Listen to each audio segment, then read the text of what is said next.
Amigos de Ser Grande, bienvenidos a la continuación de nuestro tema Culpas, Karmas y Pecados, los pesares de la conciencia. Hoy tendremos oportunidad de charlar con el doctor Gerardo Galvis, quien nos hablará de este tema desde el punto de vista del psicoanálisis.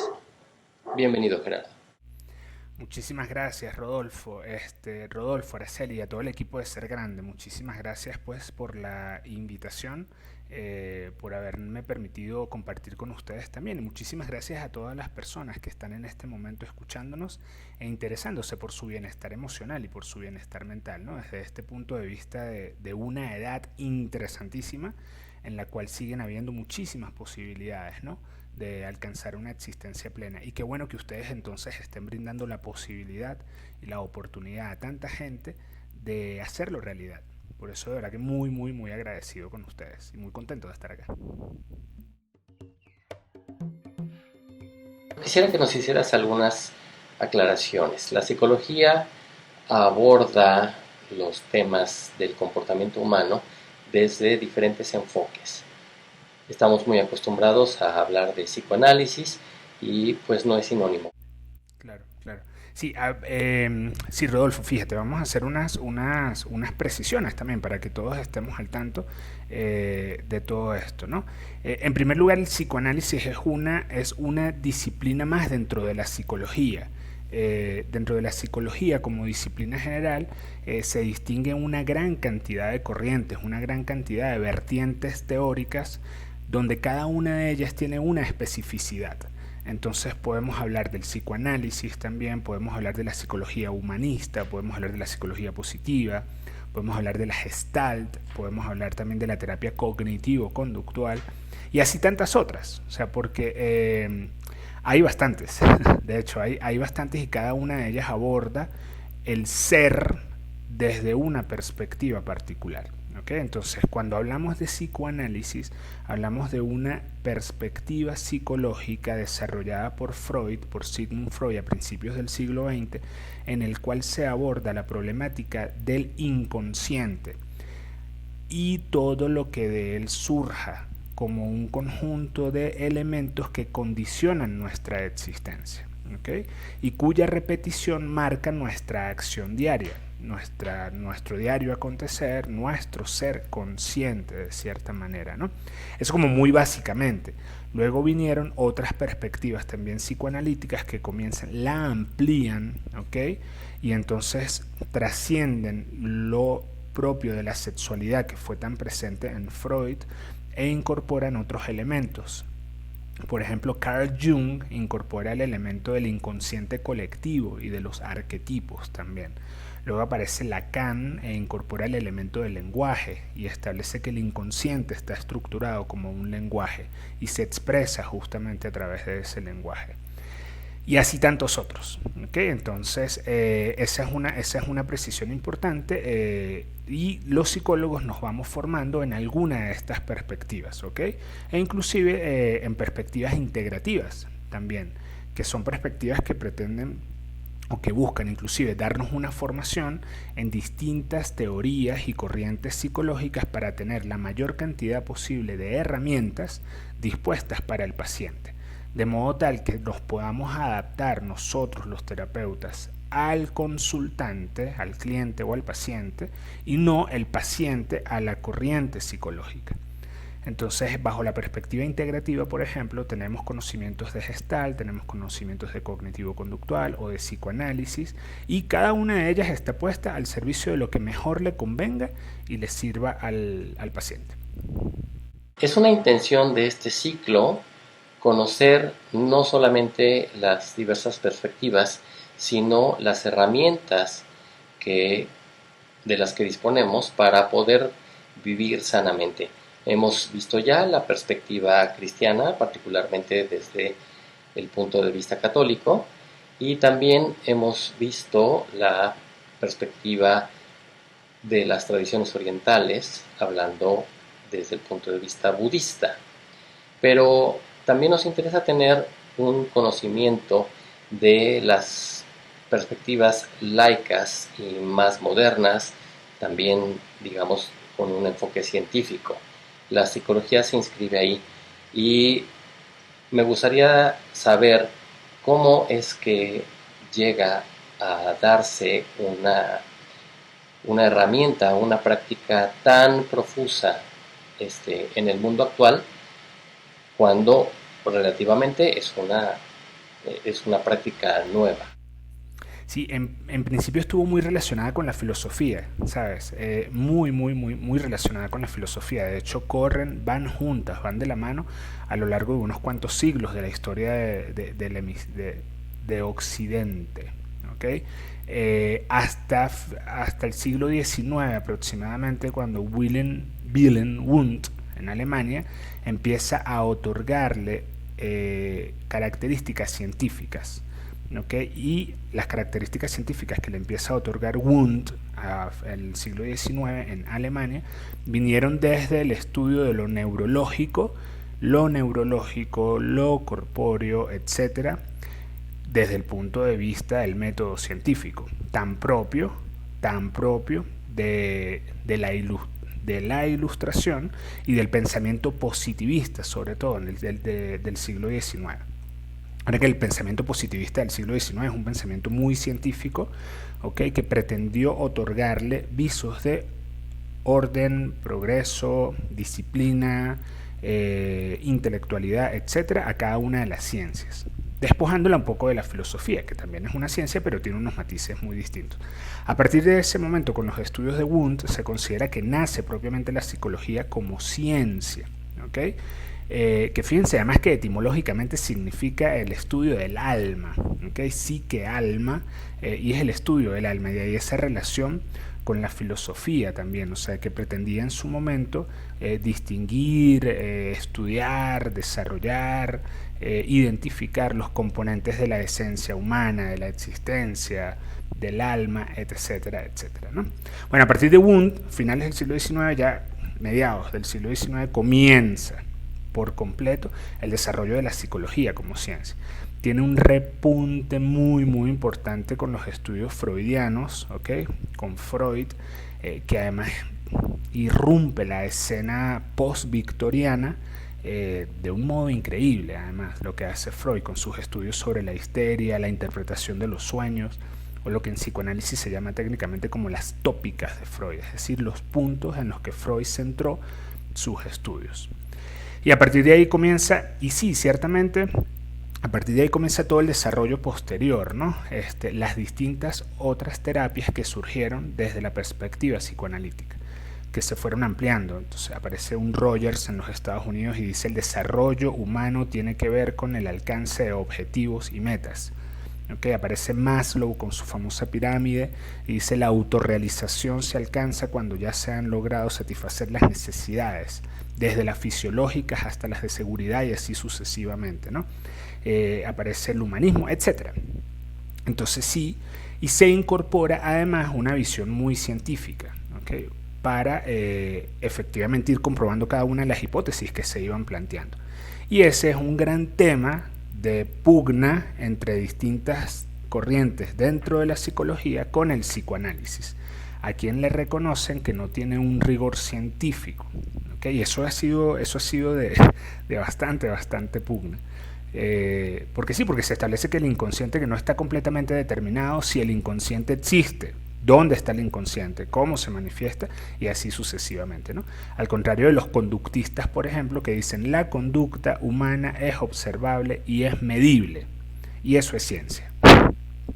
El inconsciente ni es observable ni es medible, por lo tanto no va a ser objeto de estudio científico. Y bueno, si a partir del último medio milenio la humanidad ha cuestionado mucho el papel de las deidades, entonces de todas maneras no deja de enfrentarse en diversos momentos de la vida ante la trascendencia de las acciones. Es decir, una cosa es el plano meramente humano, pero también la gente no puede dejar, o casi nadie puede dejar de cuestionarse al respecto de lo que implica su quehacer, más allá de la vida que, que se vive en este periodo desde el nacimiento hasta que morimos, aunque sea a los 100 años.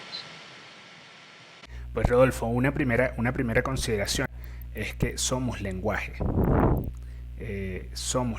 somos palabra, ¿ok? Y ella nos determina y nos condiciona. O sea, por lo tanto, no puede la psicología prescindir del alma cuando el alma forma parte tanto de la humanidad como de la esencia de nuestra disciplina. Entonces, una propensión a prescindir del alma es también situar a la psicología en un mundo que no es propiamente. O sea, hay que tomar en cuenta el alma como dimensión de la humanidad. ¿Okay? De ahí, de ahí en adelante el modo en el que se quiera tomar en cuenta, pero sí hay que tomarla en cuenta como dimensión humana, porque trabajamos con las dimensiones humanas, ¿no? Y desde nuestra esencia pues está muy marcada.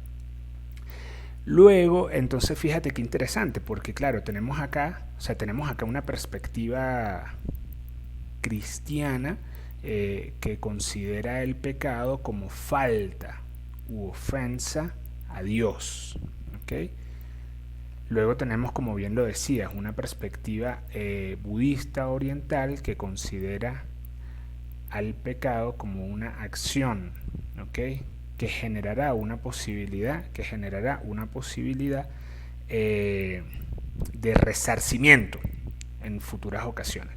Y luego entonces, ¿qué tenemos en la psicología? Pues en la psicología tenemos determinados actos, ¿okay? Determinadas acciones que causarán una afectación en la persona y probablemente en su entorno. ¿Okay? Y en tanto perjudique a la persona y a su entorno como ser, habrá que revisarla, corregirla, identificarla, tratarla, etcétera, etcétera. De ahí entonces que la psicología se interese por el modo en el que este tipo de acciones, compulsiones, traumas, etcétera, le provoquen un daño, le provoquen un perjuicio, le provoquen una afectación a cada una de las personas con las que tratamos, ¿no? Entonces, si hay alguna afectación en la persona, se tratará desde el punto de vista de la psicología, entendiendo que ello afecta su dimensión. Independientemente de la dimensión que afecte, porque puede ser una dimensión corporal, en el caso de las somatizaciones, por ejemplo, puede ser una dimensión psíquica, en el caso de las obsesiones y las compulsiones, por ejemplo, o en el caso de la ansiedad también, ¿no? Y así sucesivamente, ¿va? Pero si lo revisamos en tanto son acciones o pensamientos, etcétera, que producen una afectación en una determinada persona. No en relación, ojo, no en relación a la deidad con la que está vinculada esa persona o en relación a lo que entiende como misión de vida, ¿okay? Sino en relación a que haces algo que te provoca un daño y a otras personas. Por lo tanto, ese algo hay que identificarlo y hay que trabajarlo para integrarlo y reconocerlo y sanarlo si es cuestión de sanar. De hecho, en la psicología no hablamos de pecado como tal. O sea, en la psicología no hablamos de pecado como tal porque no abordamos este tipo de actos en relación a una tradición espiritual o religiosa concreta, ¿okay? Sino que hablamos de, insisto, hablamos de traumas, hablamos de acciones concretas que producen un daño determinado o que producen un efecto, hablamos de síntomas, hablamos de compulsiones, etcétera. O sea, hay distintas categorías dependiendo de las cosas que abordemos o de las cosas que tratemos, ¿no? Pero en todo caso no hablamos de pecado. Ahora bien, sí es importante establecer lo siguiente. Nosotros trabajamos con y desde la creencia del paciente, no desde la creencia del terapeuta. Y esto también es importante, ¿okay? Porque si la creencia del paciente es una creencia que está establecida desde el cristianismo, ¿okay? Se trabaja con eso. Y no se pretende imponer una creencia particular ni nada por el estilo. Y esto es importante también. O sea, que lo manejemos y que lo distingamos. no habrá un buen terapeuta que imponga una creencia particular a su paciente, porque se trabaja desde la cosmovisión del paciente. Eso sí, brindándole las oportunidades y las herramientas para que se entienda, se integre, etc. ¿Cómo pasamos entonces desde lineamientos en la manera de comportarnos, cuando no vienen dictados desde otro punto, sino simplemente desde la sociedad, y cómo vamos pasando eh, de preceptos tal vez intangibles a otros más claros con respecto a el, el bien común? Un, una cosa relacionada a esto, Rodolfo, fíjate que es importante establecer una distinción entre moral y ética, porque nos da bastantes luces en este sentido, ¿no?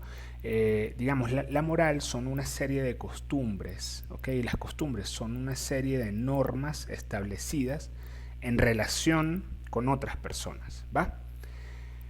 Viene de morada, viene de mores, ¿ok? Que es nuestra morada, nuestro hogar, en el sentido de que en la medida en la que somos seres relacionales, para podernos relacionar debemos respetar una serie de costumbres, ¿ya?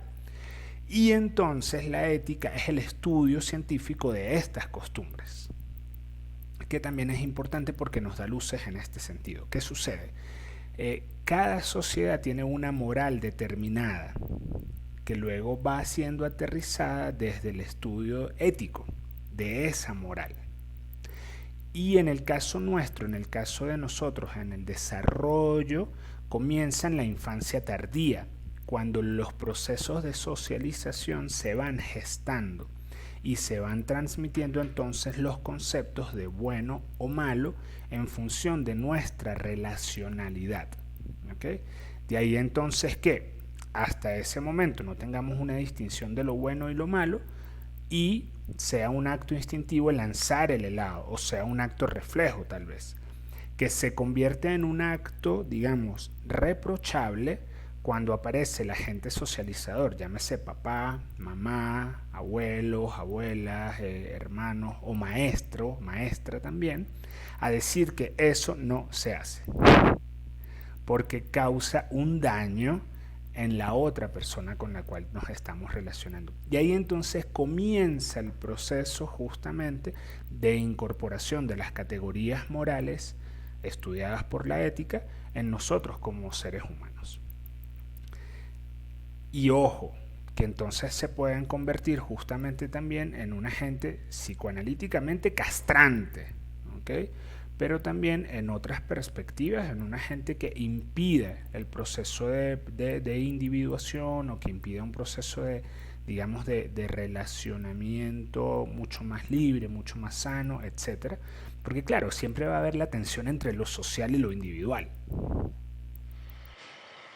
Todos vivimos diferentes crisis a lo largo de la vida. La de la llamada mediana edad es la que normalmente nos afecta o nos ha venido afectando a las personas que estamos involucradas en este proyecto y quienes nos están viendo. Y una de las cosas que nos preguntamos también es, con el cambio que la sociedad y el mundo ha experimentado a lo largo de los últimos, digamos, 100 años, que cada vez es más grande, de repente nos cuesta trabajo cuestionarnos o dimensionar el papel que van jugando nuestro actuar y también las circunstancias en las que se dieron, es decir, qué tanto de repente nos justifican o no nos justifican, y se va perdiendo un poco el piso. En los procesos de desarrollo personales reconocemos que hay tres grandes, o sea, hay como tres grandes dimensiones que van marcando nuestro desarrollo. ¿Okay? Lo ordinario, lo extraordinario y lo epocal. ¿Okay? En lo ordinario tenemos que naturalmente la transición a las distintas fases de nuestra vida suponen un cambio y una oportunidad de revisión, crisis, etc. ¿Okay? En eso ordinario distinguimos que de la infancia temprana a la infancia tardía hay muchos cambios, empezando por ejemplo con la escuela. Se pasa del kinder o del preescolar a la primaria, donde hay todo un conjunto de normas distintas, de relaciones distintas, de amigos distintos, etc. Eso supone un cambio ordinario en la vida de nosotros, las personas, que mueve muchísimo. Luego de la infancia tardía pasamos a la adolescencia, donde todo cambia. Todo cambia, o sea, cambia nuestra manera de ver el mundo, cambia nuestro cuerpo, cambia, o sea, además químicamente somos víctimas de las hormonas también, comienza un proceso de identidad muy marcado, no sabemos realmente quiénes somos y ahí sobreviene una crisis también. Luego vendrá entonces la juventud, luego vendrá la adultez, luego vendrá la mediana edad, luego vendrá la vejez o el retiro, ¿ok? Eso distinguimos nosotros un proceso ordinario en el cual cada fase marcará una oportunidad para replantearnos la vida. Plantearnos o replantearnos la vida, ¿va? ¿Qué es lo extraordinario? Lo extraordinario también son eventos sobrevenidos no contemplados que marcan por completo nuestra vida. ¿Okay? Los desastres naturales, por ejemplo, los desastres sociopolíticos, por ejemplo, el fallecimiento de alguien amado, por ejemplo, la pérdida de un trabajo, la pérdida de una condición socioeconómica. O sea, son eventos extraordinarios que también replantean por completo nuestra existencia y que pueden suceder a lo largo de la vida, ¿va? Y lo tercero que les comentaba era lo epocal, que es la respuesta que damos al cambio de la contemporaneidad, ¿vale? Entonces, ¿qué sucede en ese sentido? Un ejemplo, estamos viviendo en lo que se llama sociológicamente el periodo o una época posmoderna, ¿okay? Algún sociólogo, Sigmund Bauman, la llama la era de la liquidez, porque las relaciones son líquidas, ¿okay? Ya no hay nada sólido como era en la modernidad. Y eso nos empuja y nos lleva justamente a responder ante los cambios. Un ejemplo concreto de eso, creo que nosotros que estamos acá y quienes nos están escuchando, no somos de la generación TikTok, por ejemplo. No somos. Y nos cuesta relacionarnos con plataformas o con dispositivos o con aplicaciones como TikTok, a diferencia de nuestros hijos y nuestras hijas. Entonces, la respuesta que nosotros, después de los 50 años, demos a ello responderá a lo epocal. Y sí supone un replanteamiento. Recuerdan que eran los teléfonos de... Y era impensable, o sea, que el teléfono de disco se sustituyera por esto, en lo cual pudiéramos hacer todo. Y eso responde a lo epocal. Entonces, fíjense, estamos nosotros humanamente en el medio de las transiciones propias de la vida y su desarrollo, de las transiciones propias de los eventos extraordinarios, ¿okay? Y de las transiciones propias a las cuales nos arroje la sociedad posmoderna. Y la gran pregunta es cómo nos relacionamos ante esa triada, ¿okay? De eventos que nos van empujando justamente o a anclarnos en el pasado o a responder al presente o a resignificar la vida, las creencias, las relaciones, la propia existencia, el sentido de la vida, etc. Y ahí, Rodolfo, como bien decías, entra en juego todo lo que hemos hecho. Porque bien sea que lleguemos a los 50 años y digamos, ¿y qué he hecho yo con mi vida? ¿Y con quién me he relacionado? ¿Okay? Bien sea que se muera la persona que más amamos y nos preguntemos, ¿y cómo me relacioné yo con él?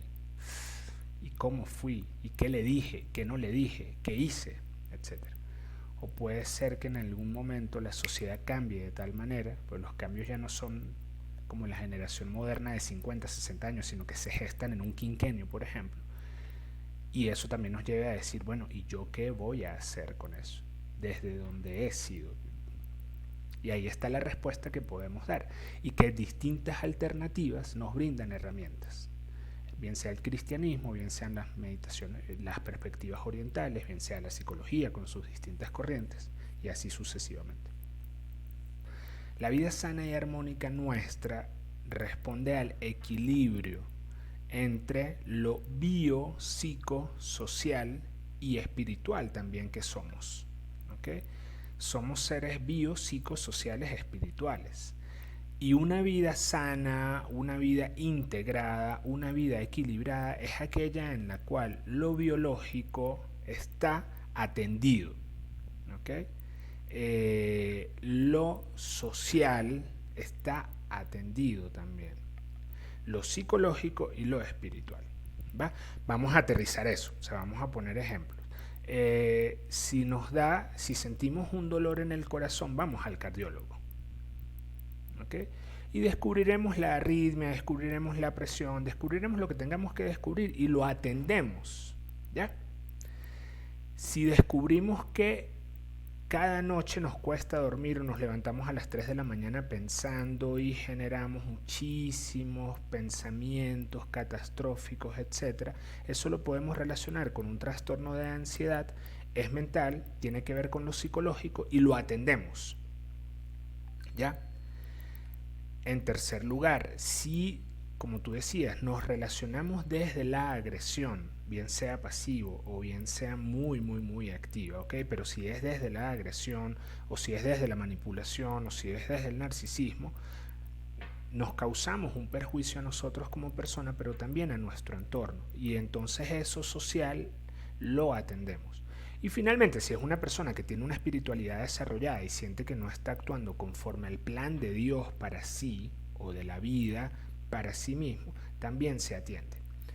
El tema es entonces atender y procurar el equilibrio de lo biopsicosocial espiritual que somos.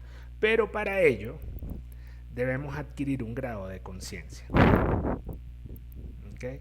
Ahí está la clave, adquirir el grado de conciencia. No en vano decimos que el primer paso para sanar o integrar es la aceptación.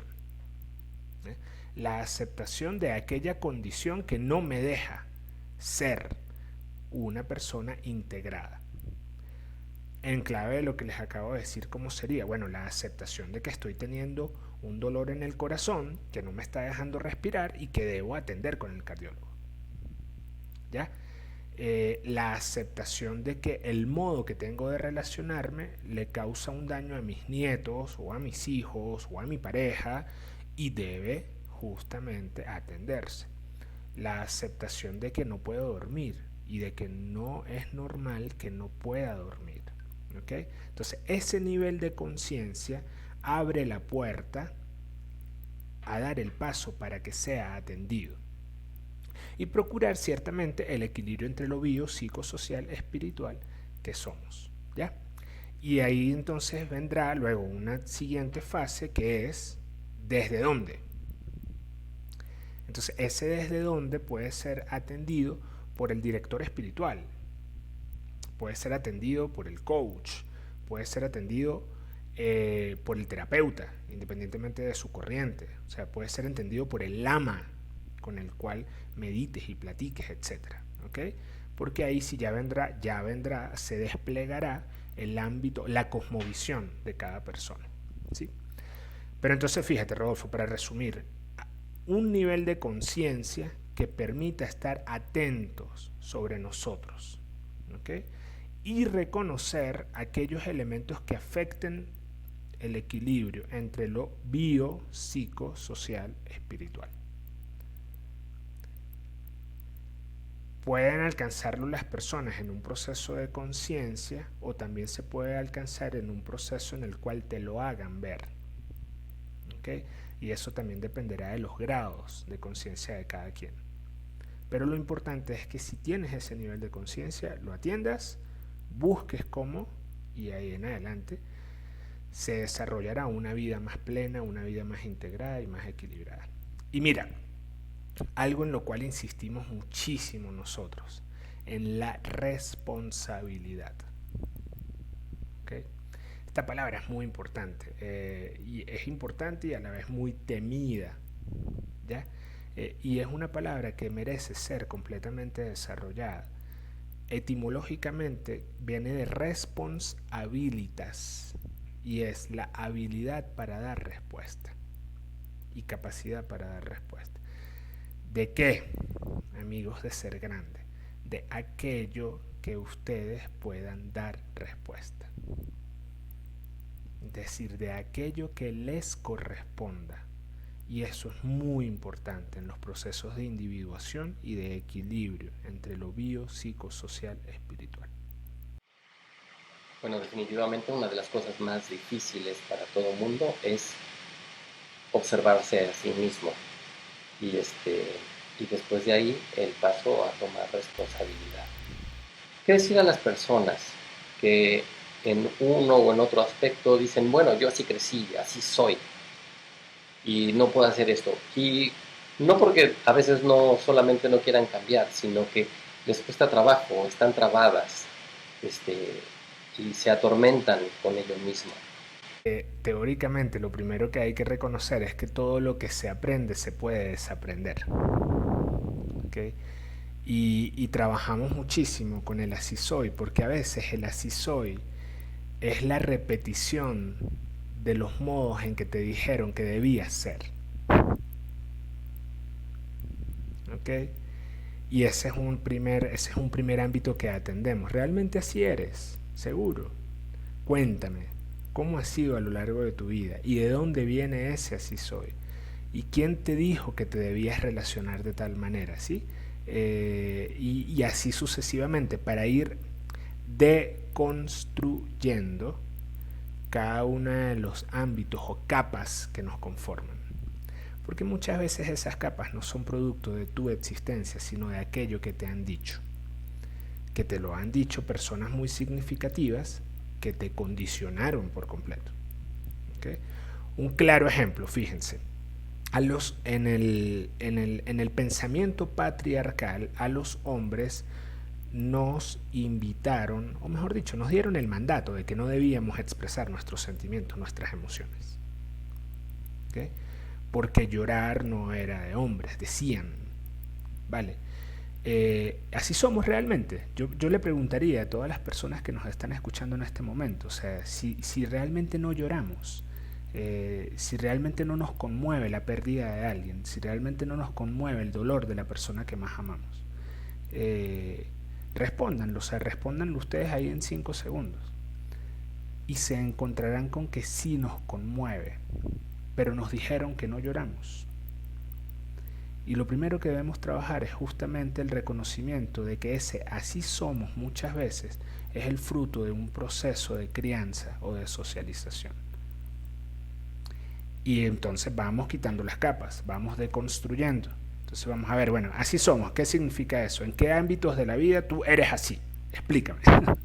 Y comienza todo un proceso muy interesante, como les digo, o sea, de encuentro con la propia esencia. Y alguien puede decir, efectivamente, porque esto se los comento desde la propia experiencia, o sea, claro que me duele, o sea, claro que me conmueve ver a mi nieta llorar. Ah, ¿y eso qué produce en ti? Dolor. ¿Y a dónde te lleva? Y ahí comenzamos este proceso, ¿ves? Justamente de encuentro consigo mismo.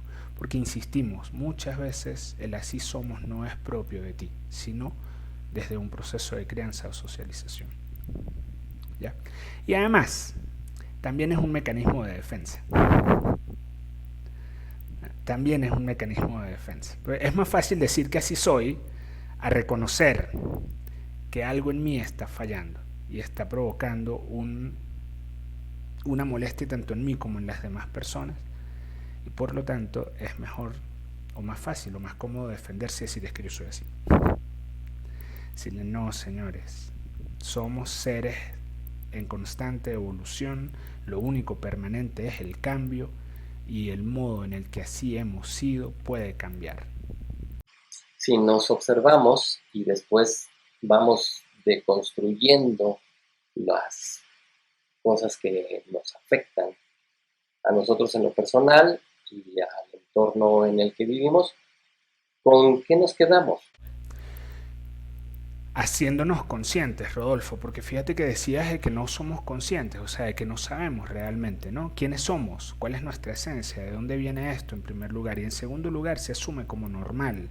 Lo que se asume como normal tiene que ver con la norma. Y las normas son tanto las jurídicas como las sociales. Entonces, claro, hay distintos comportamientos, distintas costumbres, distintos dichos que se han asumido como normatividad. ¿Ok? Y lo importante es vivir un proceso de cuestionamiento interior, un proceso individual que nos confronte con lo que realmente somos. ¿Ok? Y pasa lo siguiente, queridos amigos. A nosotros no nos han formado para conectarnos con nuestra individualidad, ¿ok? Con nuestra persona. No nos han formado. De hecho, si nos preguntamos quién eres, quiénes somos, se pone la cosa difícil.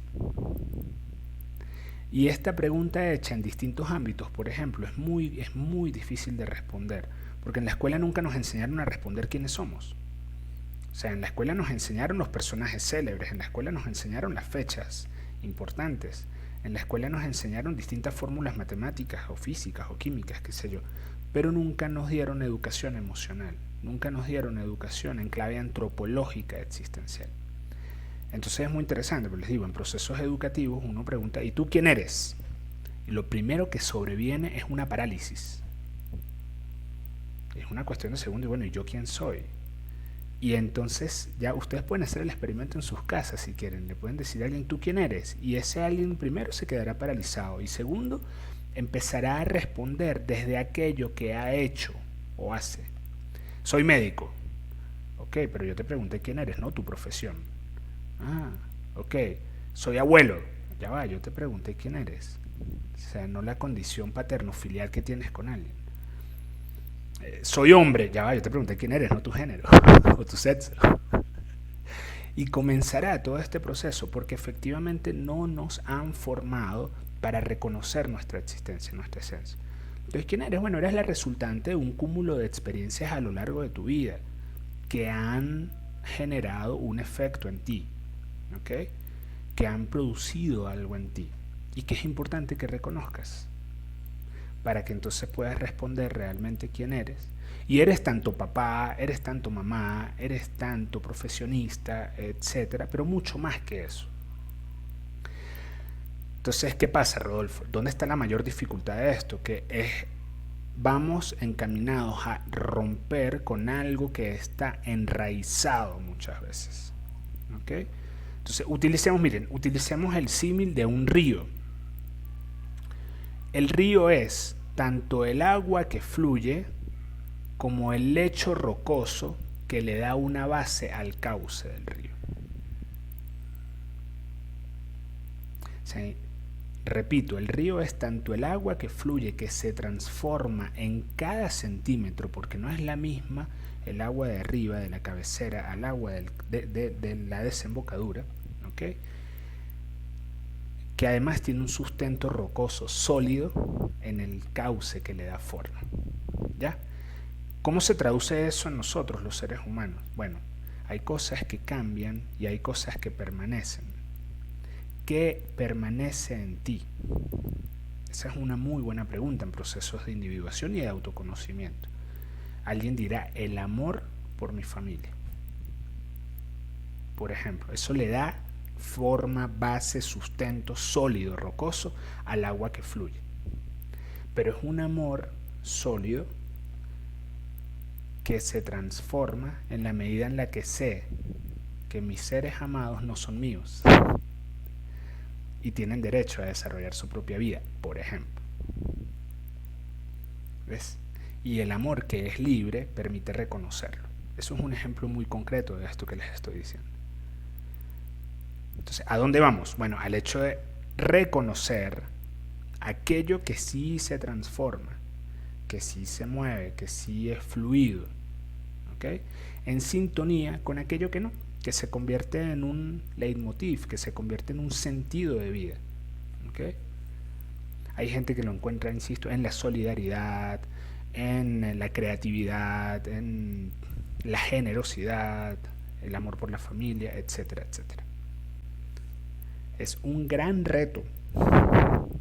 En alguna ocasión aventuré ideas acerca de el héroe como aspiración en nuestras vidas, desde que somos niños hasta una edad relativamente avanzada.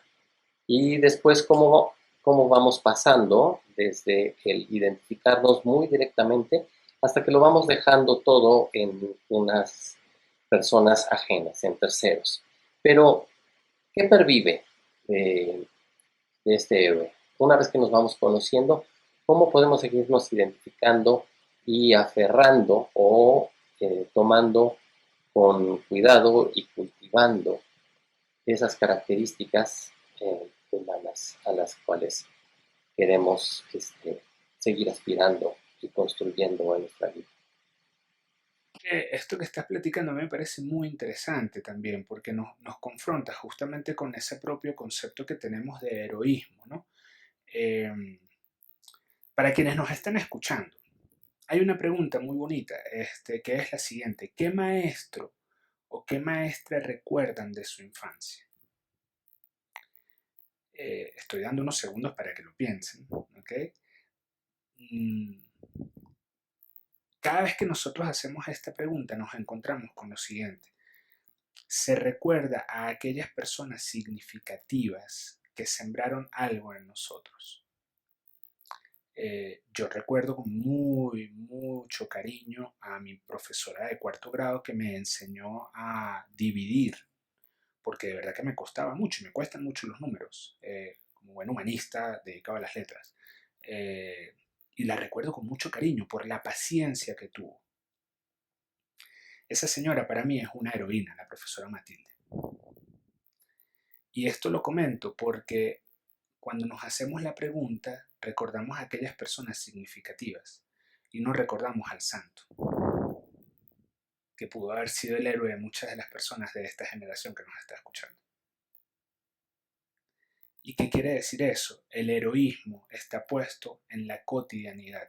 El heroísmo está puesto en el día a día. O sea, usted, abuelo, usted, abuela, papá, mamá, que nos está escuchando, es el héroe de sus nietos probablemente.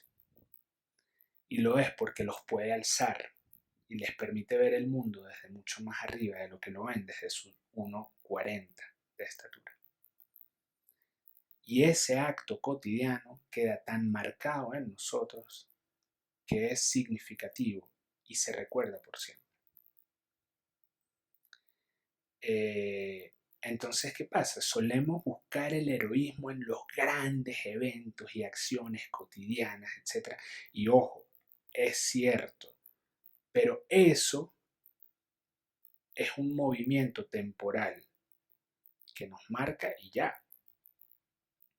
O sea, muchos de nosotros en el 86 convertimos a Diego Armando Maradona en un héroe por el gol que le hizo a los ingleses acá en el Estadio Azteca. Pero no emulamos a Maradona. No, no. Pero sí emulamos a papá o a mamá que cada día luchó porque no nos faltara un plato de comida en la casa. ¿Ves? Y esto que te lo estoy diciendo porque sí nos invita a replantearnos el concepto, la concepción que tenemos de heroísmo y de enfocarlo más en la cotidianidad y no en el Iron Man de los Vengadores, que tanto ven nuestros niños y que sí se disfrazan de Iron Man, pero a la hora de la verdad quien resuelve es papá o mamá y eso los hace convertirse en héroes, en el caso de que sean buenos padres. ¿Ves? Y este proceso nos lleva hacia allá justamente. Bueno, tú eres un héroe, o sea, tú eres una heroína y lo eres porque vives día a día y lo eres porque resuelves día a día. El héroe resuelve problemas.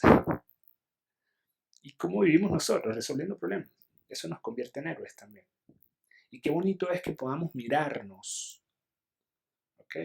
Para concebirnos desde un ámbito en el cual podamos ver la vida como un proceso en el que algunas cosas nos han salido y otras no. Pero si usted nos está escuchando, ha podido llegar hasta acá. Y eso quiere decir que heroicamente se ha levantado.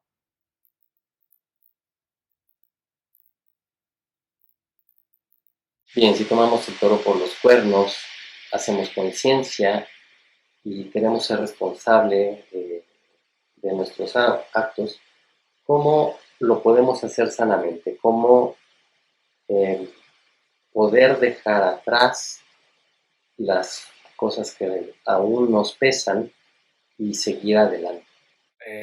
Bueno, para todas las personas que nos están escuchando, hagamos el siguiente símil, hablemos un poquito en metáfora.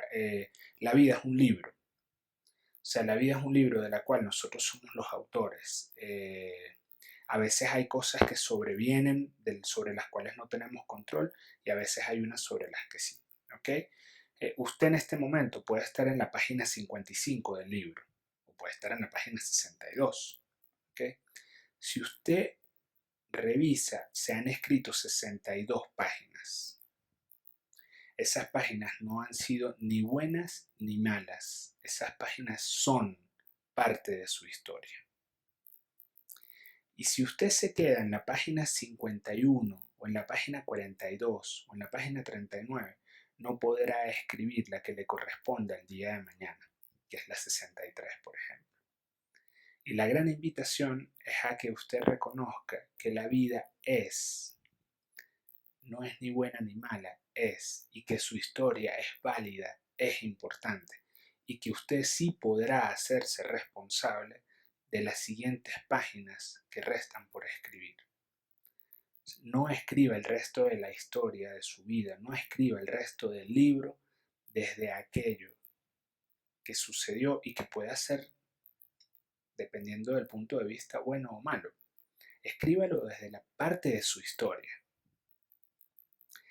para que las siguientes páginas escritas sean responsabilidad directa de una persona plena, equilibrada, integrada, que está dispuesta a vivir desde lo biopsicosocial armónico.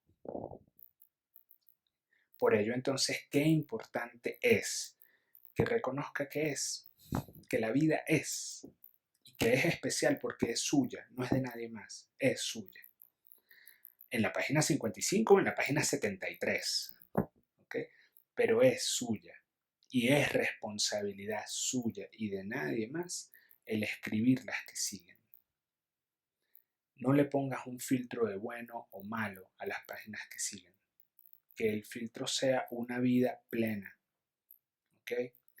Y si en algún momento sientes que la página 43 sigue ardiendo, busca ayuda.